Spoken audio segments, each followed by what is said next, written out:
Here are the horoscopes for the week of the 29th of December to the 4th of January 2015. This is quite a big week. There's lots going on at a very fundamental level. So all week we have the Sun and Pluto lining up with Sirius. And this is deep transformation. This is actually stopping to listen to that cellular voice inside. It's a very calm and still aspect of total inner transformation and being able to receive higher frequencies as well. So all week we have a very stellar alignment. That's why New Year has been placed at this time. But in fact, New Year can be any day. We've just had the New Year with the winter solstice, which was doubled with a new moon in Capricorn.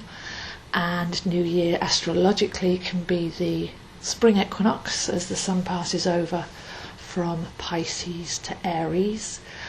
Or we have other New Years. Some are September the 11th, some are Halloween. So just have a think.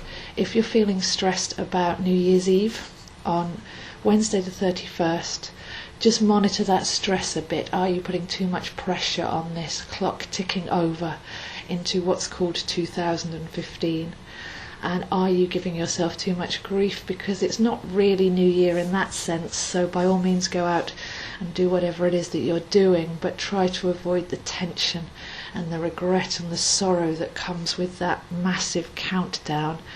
And stay a bit stiller. Stay still with this Pluto Sun Sirius alignment.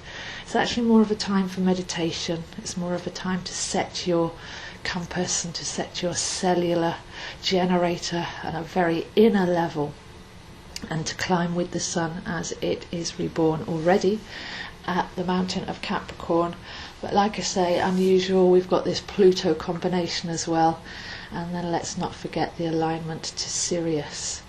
So it can be New Year, but try to avoid any of the superficial stress of that. If it's not a time that you normally feel like going out, but you feel pulled by the collective, then at least give yourself a little pep talk there. Is it really New Year? Is it really even 2015? Because other calendars make this year 5,700 and something. So what are we actually counting back to, and where do these numbers come from? Other aspects this week, we have Jupiter opposite Mars. This is quite a lovely one because Mars is where we take our soul force energy and direct it, and Jupiter is what we're expanding into.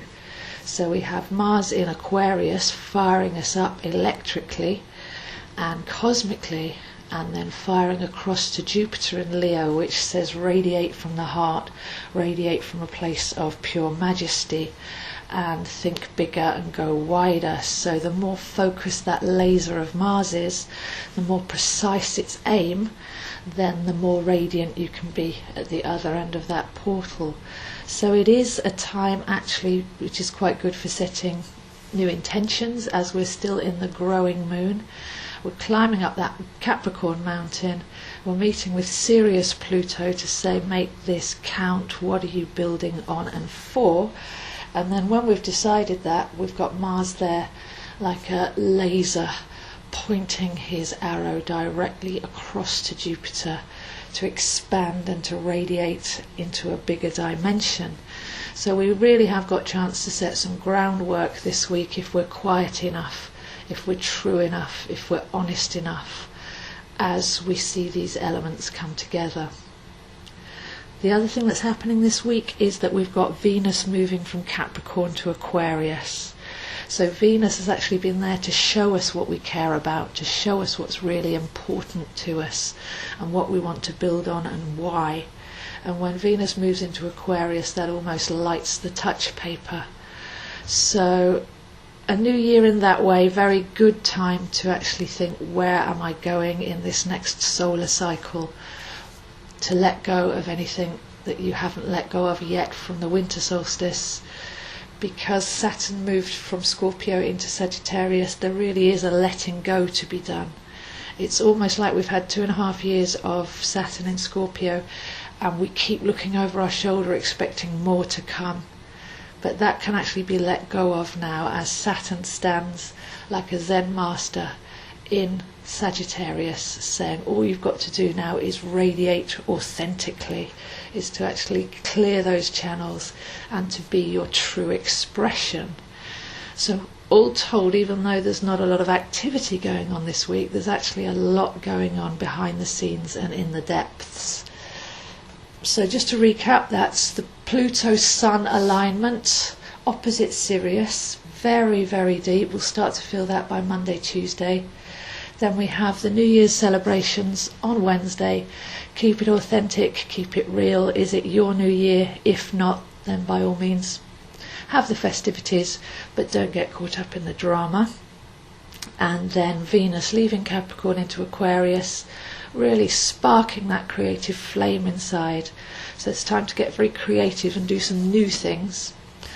And then Mars opposite Jupiter, saying take that soul force energy and direct it right across the zodiac through to Jupiter and be your truest expression. So a very big week, very intense, very authentic, but it's up to us to stay with that Saturn backbone, with the mastery, and to actually make sure that anything we're doing from a place of authenticity. So those are the horoscopes for this week, and I'll see you next week. Talking of numbers, my new numerology course is ready, so anybody that wants to explore the truth of their power numbers, we can calculate numbers from our name and from our date of birth, and that's all wonderful, but how do we work with them? How do we actually make the most of those? So my new online course, Numerology, of course it includes astrology as well, because those are your real numbers.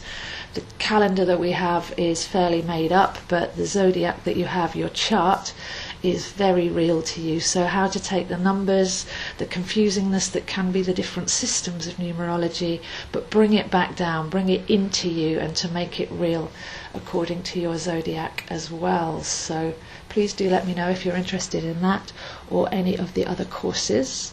And also, because we are still in a new start phase from the winter solstice, if anybody would like a forecast reading, or of course any of the other readings, but the forecast reading, very popular at this time, to take a look and see where we can set those Mars sites, to see where we can ignite that Venus, and to see where we can reconnect with that authenticity. So I am available for forecast readings for 2015. Please do contact me, zoehines7@gmail.com.